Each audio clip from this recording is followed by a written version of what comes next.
Well, Lime bikes are set to disappear off the streets of inner-city Melbourne after the City of Yarra voted to cancel the program after a 6-year trial. Can't say they didn't give it a fair trial.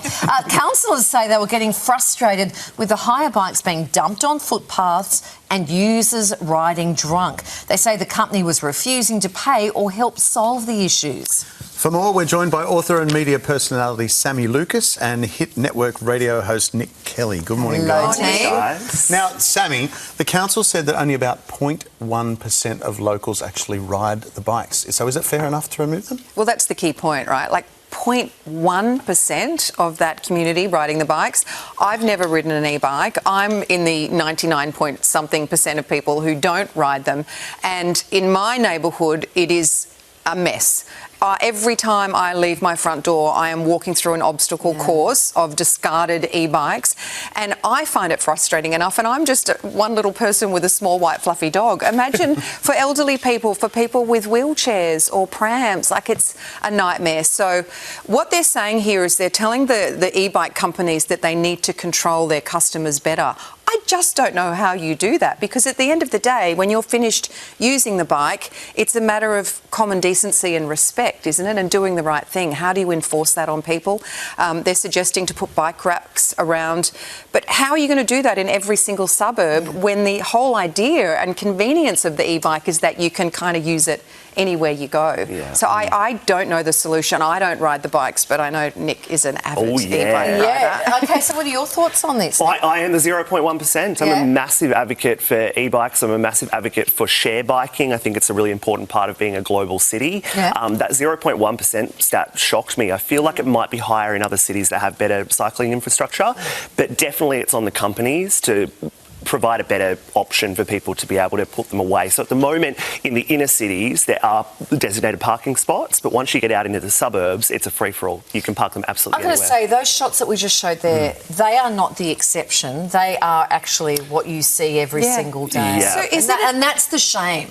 Like, that's just... It's disgusting. So the other thing I thought is, maybe do we just ban people? If you're found to be one of the riders that does that, just put a blanket ban. You can't use our service anymore. Sammy, don't you think it's that people, I think people probably do stack them neatly, and then someone bumps it with a shopping bag, one topples, which then bumps into the other one. Or the vandals. Yeah, I don't think people are necessarily leaving them like that, but I unless you've got a rack, that's going to keep happening. So racks are the only solution, but the finance...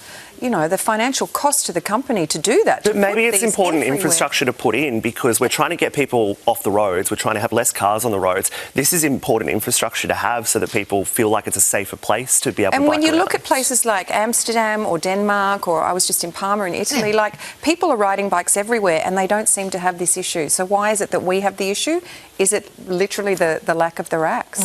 But I think it's back on Lime to provide the racks. 100%. Like, do that and then see how we go. Moving on, a Sydney woman has kick-started a debate over how big is too big when it comes to privately owned cars. We're on a transport theme here, aren't we? Snapping a picture of a Chevrolet Silverado in an inner-city suburb of Sydney, the poster is calling for a major cultural change in Australia, arguing that American-style cars have become normalised. Have you noticed, as the 0.1% of people who ride a Lime bike, let me ask you your opinion. Have you noticed this? I say less Silverados, more Lime bikes. Replace every Silverado on the roads with another Lime bike and put them wherever you want. Look, I think everyone should have the right to drive what works for them, and obviously these are kind of livable vehicles as well. People can turn them into almost caravans of sorts.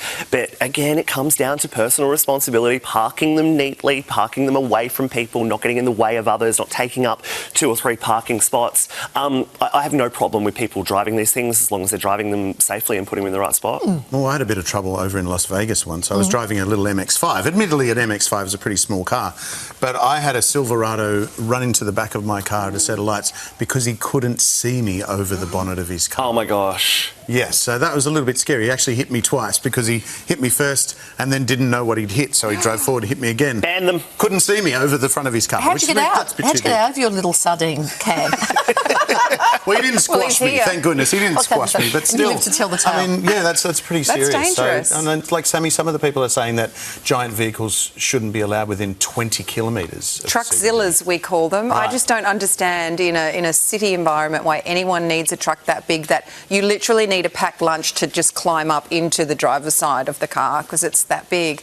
I understand for people wanting to use them out in the country, maybe for towing horse floats or giant caravans, but we just don't need them in the city. I mean, they are a menace. They're a menace to cyclists, to pedestrians. If you get hit by one, that's going to cause more damage.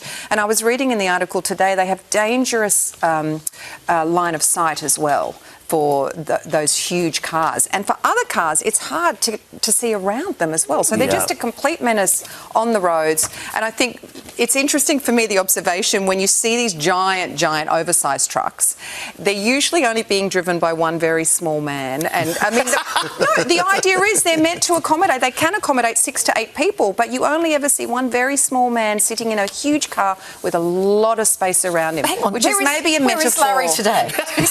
I do feel he would have had an opinion on this very topic. Does he drive a Silverado? He does, not a Silverado. Does he drive a very big car? He does not drive a Silverado. I'll just leave it there.